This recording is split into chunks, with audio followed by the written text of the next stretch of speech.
Hello, I'm Peter Junho Sang, founder and CEO of Beyond Form, and welcome to the special series Build It, where I speak to founders and their clients as to how they're building fashion technologies.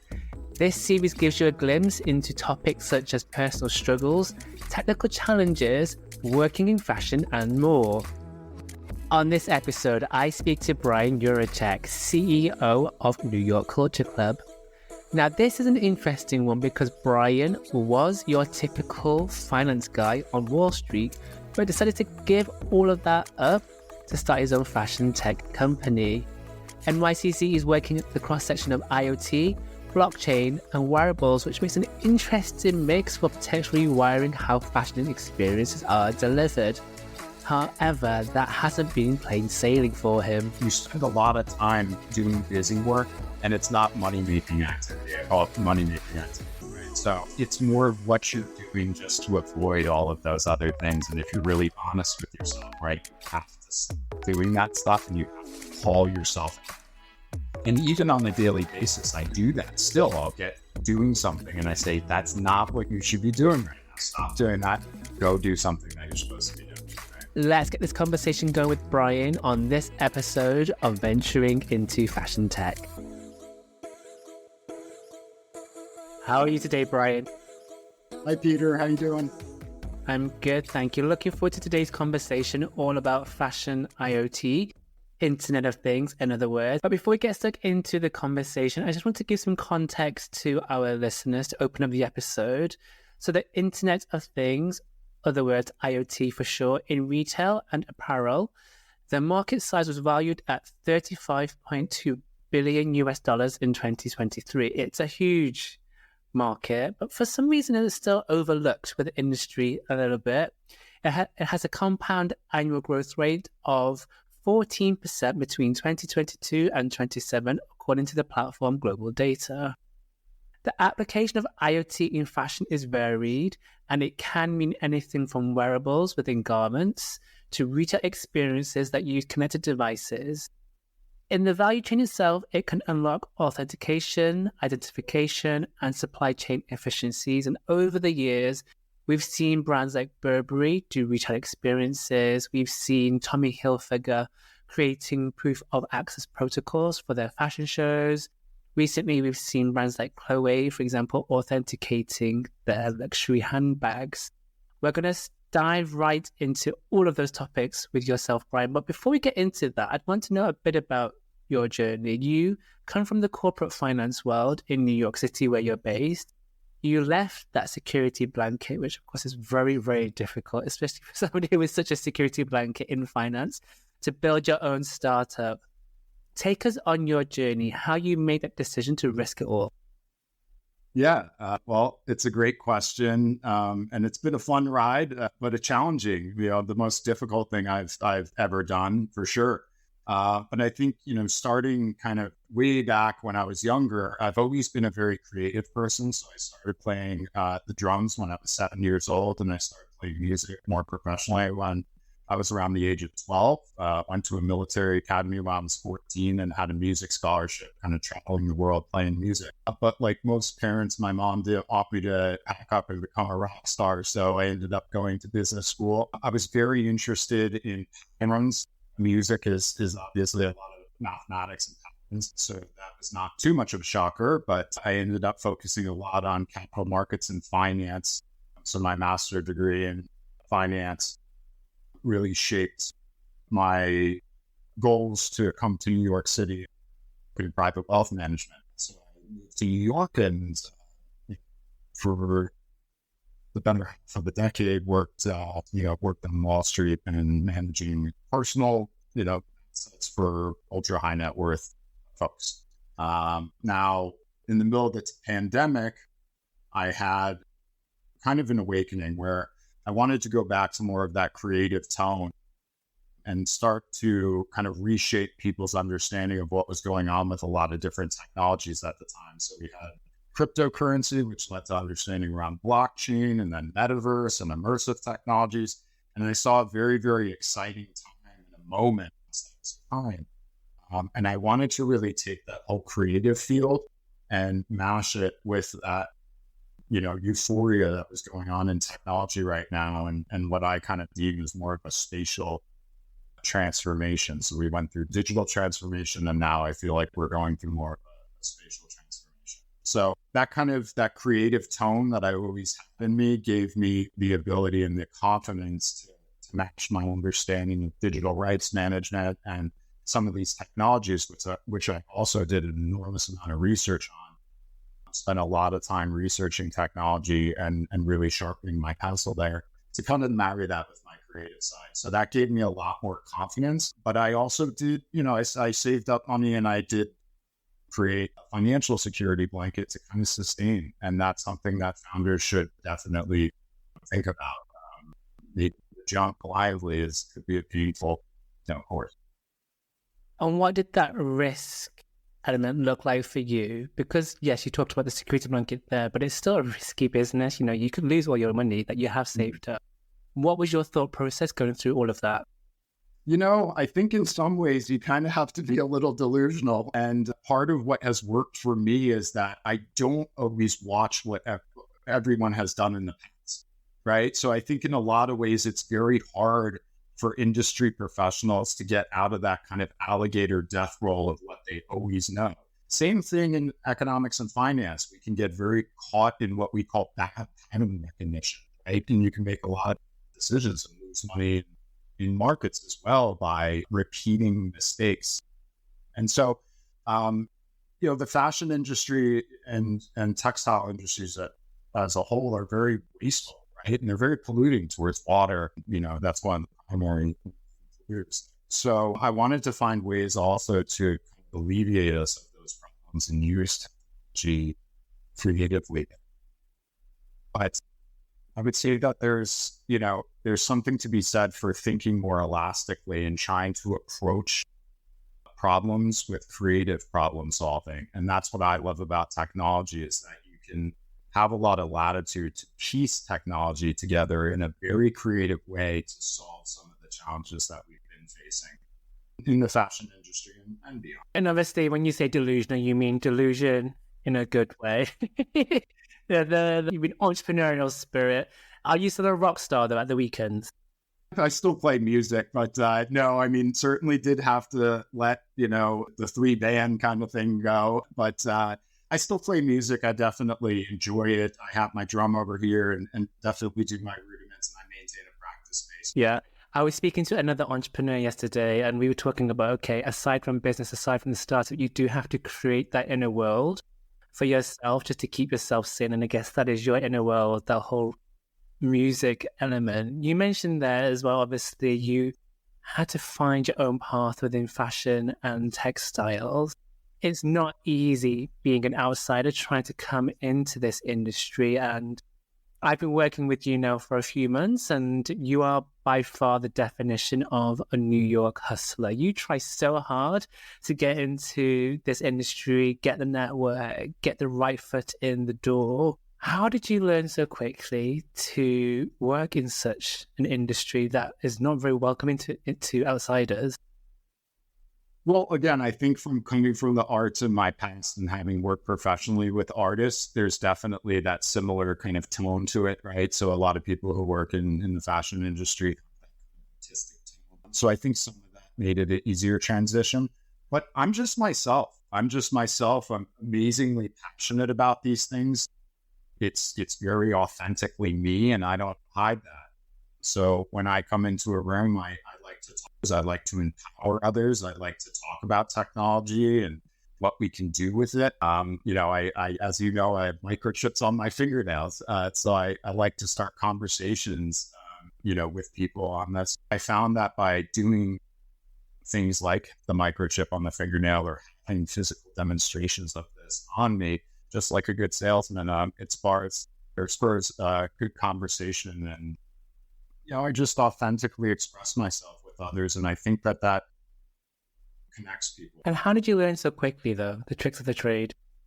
Well, again, I did research. So I think sometimes people think that maybe I'm even speaking kind of like how to turn on certain things. But normally I've done a lot of research on those bits of particular topics. Even if I don't have a huge background or history doing that, I'll consume a lot of information, whether that's video information, whether that's reading, whether that's industry reports. I read industry reports. I try to make sure that I'm looking at who produced that particular article or video, trying to seek out credible sources for that information. So I check my sources and make sure that other professionals are getting their information in this industry from similar sources and looking at that same stuff. So research too. Yeah, it may look like I'm just winging it, but it's not.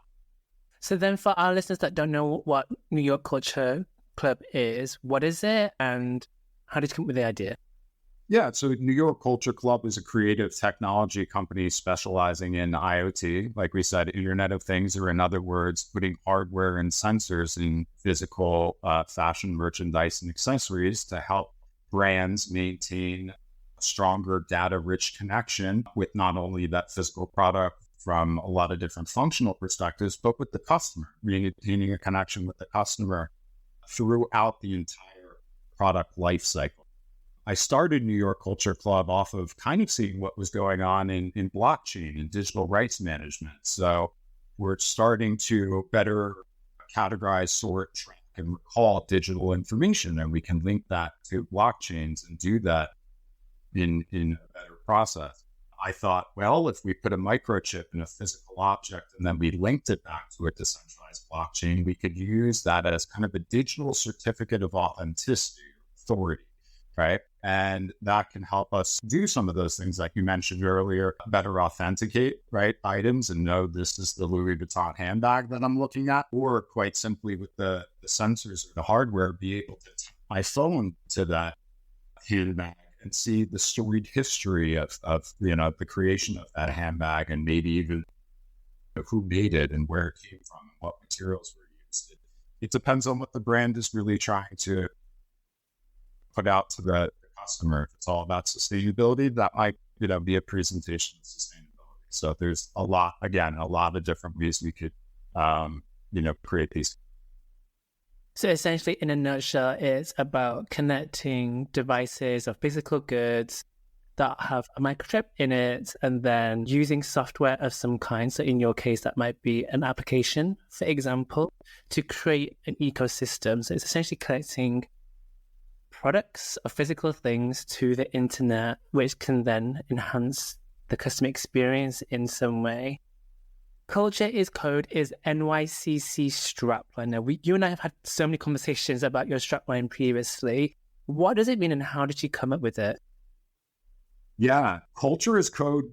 It just kind of came to me at one point, but I love double entendres. So that's probably kind of why. But Culture is Code is a double entendre. So it means culture is literally code. So now with blockchain and different types of technology that we utilize, we're writing code to secure those connections that we just talked about.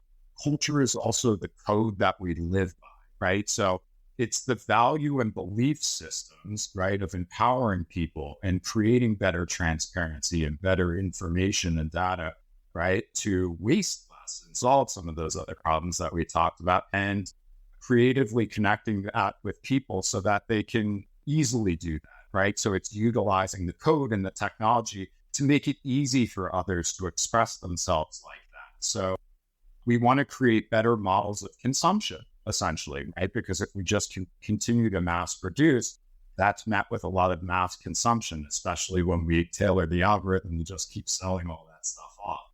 And that's not very sustainable and it's very wasteful. And we know that, and we could put some of these particular technologies in place to waste less, but to also help benefit us in the process, right? So it's a win. And obviously for the fashion industry, the entire industry is built upon the notion of culture. Fashion is about our identity and how we relate to each other. With a solution like NYCC, it has the potential to tell powerful and emotional stories. How does the technology, for example, help to create that storytelling moment? There's so many, this is where we can get really creative. And this is where sometimes I get into trouble, right? We say, well, we could do this, we could do that. there are very specific things. Right? So we talked about the ability to take a mobile device and interact with the garment and immediately get information, storytelling information. Like I said, this is where it was made. This is where it came from. This is who put the work into it. This is the story of the history of that particular method and process. But then there's very, very creative ways that we can actually have that physical product have sovereignty or speak for itself or over time house its experience. So if we do utilize something like blockchain technology, we can assign, right, more certificates, so to speak, to that physical item as it goes to a particular location, as somebody digitally signs it, right? So maybe I'm in the presence of a celebrity and they can, tap it and digitally sign it, and then my hat becomes more valuable, right? So what's very interesting is we can now make physical products that we can turn loose on the community, right? And they can make it more valuable and then even sell it forward. And what's really cool is the microchip on the secondary market creates more fluid transactions, right? I know what I'm looking at, and I know that this is the particular hat that was signed by Drake and went to this concert and experienced this over the years. And so it allows us to actually embed that storytelling with chronological time stamping, if we really want, right down to the second, onto that item. And that's a whole new paradigm. That's a value add paradigm, right? Where the customer becomes a prosumer, the producer, consumer. They're producing with the brand and they're consuming items. Yeah, I think that's super interesting because obviously when we as human beings go through events or moments and we, get those nostalgia elements, when we recall those events that have happened to us in the past, they can be very powerful things for us as humans. So I guess for you, Brian, as a New Yorker, what does culture mean to you as a human being? Culture is the new currency. I mean, culture to me is its authentic expression of the self, but then when looking on others, it's seeking to understand where others have come from, right? So culture is kind of, to me, it's a two-way street, right? It's we get to express ourselves more authentically, but there's the respect for others' ability to also authentically express themselves back to us. And we may not always agree with those things, or those things may be foreign to us and they may differ from our culture, but we can seek to understand where somebody else is coming from and respect that exchange. So I think that's where some people get caught up is they kind of authentically express their culture, but they don't commit to, the full taking of everything back and respecting of everything else. So at least personally to me, and as a New Yorker, being kind of the melting pot of many different cultures, and having grown up in New Jersey, I guess I have a muscle memory, and it was very much emphasized within my household to respect other cultures. But again, it's that two-way street to me. It's I have the right to authentically express myself, and others may not always agree with that, or they may love it, and vice versa. And I owe others that respect. I try to arrive curious for others' culture. I'm very curious to know what others are doing and how they see the world.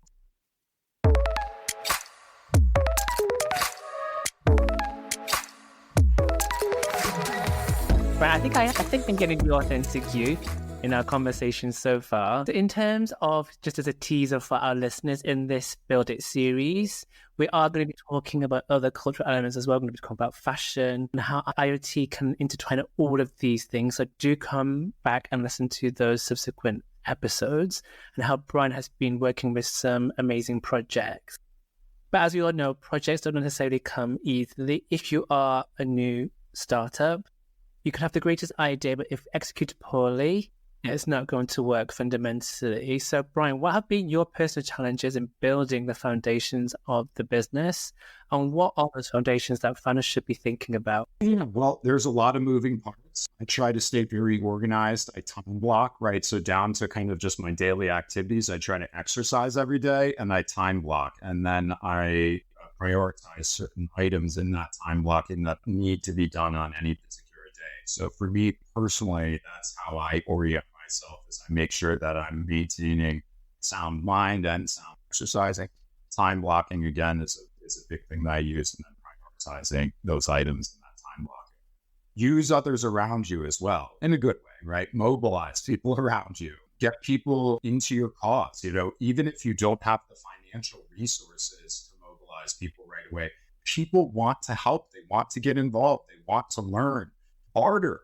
Give people some of your, authentic self, or help educate others or teach them, and then they can teach you or help you with other things. So I think that there's definitely ways to mobilize others around you. If you even go into kind of local university or educational institutions, right? They typically have internship programs. So that's a great way to also leverage students in the local environment who are itching to get involved in these professional activities and learn more from business owners. I would say business development and focusing on what is your customer really looking for. So when you start going out there and creating sales materials or trying to bring customers in, I really try to put myself, especially being a creative person who can go many different directions, I try to put myself in the customer's position and say, what would I think if I got this email, or what would I think if I got this one pager, or if I were interacting with me? And I try to better orient myself towards what's important to that particular person. And that changes, right? So some brands really want to just focus on authentication. And if they have luxury items, that may be where they should be focusing. Other, streetwear brands may be much more focused on social e-commerce, right? And they may not care at all about authenticating some t-shirt. So there's a lot of different ways that you can kind of adapt and make sure that you're focusing on whoever is in front of you and what's important to them.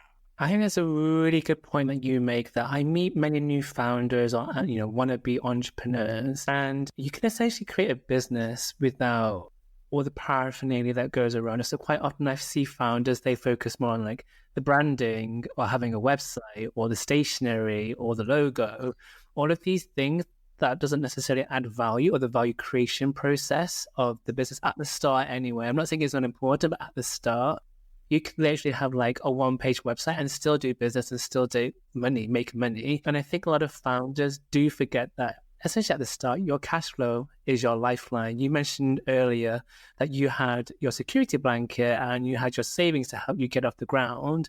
And I do think that many founders forget that element. Or I also meet many founders that go, okay, I'm starting a business. I want to fundraise. Where are the investors? Well, business doesn't necessarily work that way in a nutshell. And I think it's a really good point that you make there.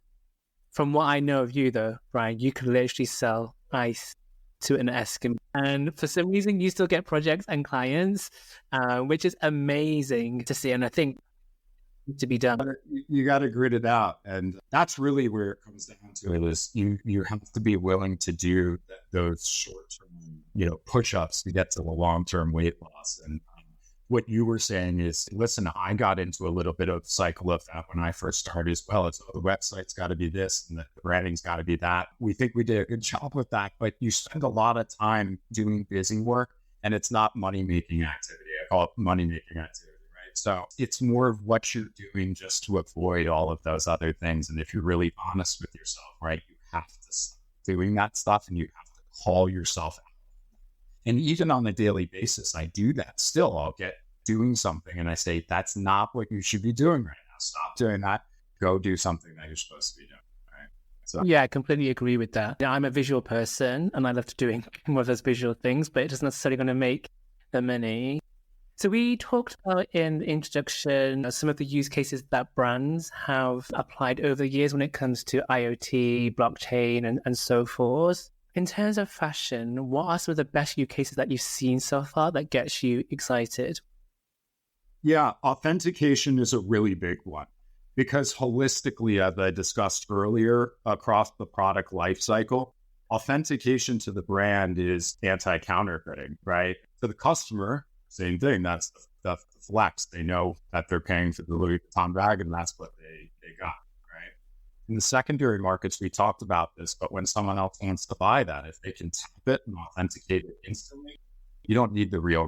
You don't need intermediaries. You don't need to pay fees. You don't have to wait time. You can get a shipping label. You can send that across the country. Someone scans it, accepts the digital certificate of authenticity, verifies it with the bag, and you're good to go. the recovery or recycling phase or upcycling, whatever process we're utilizing there, it's compliance, right? So I say, I've got garment number, hash 14689, right? And I can say, this was originated on this date. It's now been recovered on this date.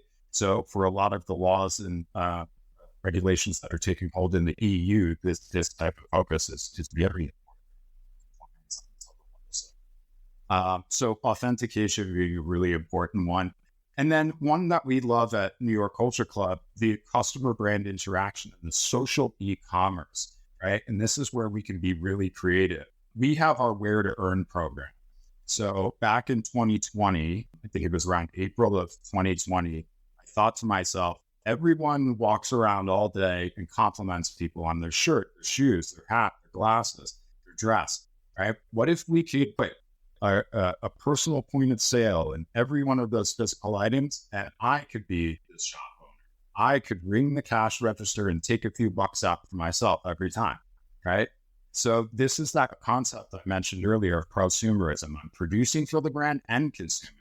And so with our Where to Earn programs, brands have the ability to lower their marketing and advertising spend way down. It's trying to just do that and blast and hope for the best. And they can actually empower their best salespeople, their customers. They could enrich that relationship through a new value add rewards and loyalty program. And we can create this more sustainable solution where if my microchip is in my garment and this garment's paying me, I start to treat this a little bit differently. It almost becomes like the Uber that was once a car sitting in my driveway with my golf clubs and my gym clothes in the back. And now I have to put mints, water, and I have to get the oil changed and take care of it because I'm driving for Uber now, right? So it changes the relationship. And that's the same way that we're going to think about our fashion and items we care the most about. And that's kind of what we already do behaviorally, Peter. We wear about 20% of our closet, right? 80% of the time. What you talk about there, you have luxury authentication. What you just described there is kind of what we would call social commerce, that whole peer-to-peer, validation aspect and the whole reselling of items peer-to-peer as well. What about licensed merchandise? How does IoT fit there? This is a fun one for immersive deployment or even safety measures. So for instance, if we take, a large sports league, NFL, right, here in the States, so the National Football League, and if they started implementing these types of solutions in their jerseys, they could not only do hands-free ticketing, right, because we know that 80+% of people at these sporting events have licensed merchandise on. So there's many different, as I mentioned, public health and safety measures that you could create alerts and different things to leverage against this. You could have people, again, hands-free ticketing, walk in easier. You could have way smaller lines because there's no QR code scanning in the prop, or I don't know where it is. None of that would happen, right? We could all walk through basically the same metal detector that they're putting everybody through, and your ticket would just hang off your shirt. If it didn't, we could just pull you aside. So there's many different ways that we can create in a post-COVID world as well, like less hands and interaction and healthier, safer interactions, quicker interactions for entering a particular sporting arena. And then again, when we're in there, this is where it gets a little wild, but we can geofence that time and we can have immersive media, right, that we experience. Or I could get push notified on my phone and say, go to the stand and get your free soda and hot dog, right? So many different ways that we can maintain a rich connection in real time with licensed merchandise at sports stadiums, music venues, all sorts. A lot of the topics we're discussing here might sound far out to some of our listeners, but actually fashion IoT and IoT in general isn't new. It really came to the forefront maybe 15 years ago. Absolutely. But for some reason, fashion has not necessarily been that quick to pick things up, and it's still in that experimental phase in most cases. So why do you think that is, and where do you think IoT is then heading? That's a great question, Peter, because RFID or radio frequency identification chips have been utilized, right? If I try to run out of a store, right, for decades now, there's alarm bells and whistles that go off. That's an RFID chip. That's saying this person crossed the threshold at the store and should not. So you're exactly right. This has been used for decades in the form and fashion you're speaking to. Yes, we've been connecting garments with mobile applications and things for actually over a decade. But RFID in general has been used in fashion apparel and track and trace, making sure, say, that the box that was sent from Peru is the box that arrived in Newark, New Jersey.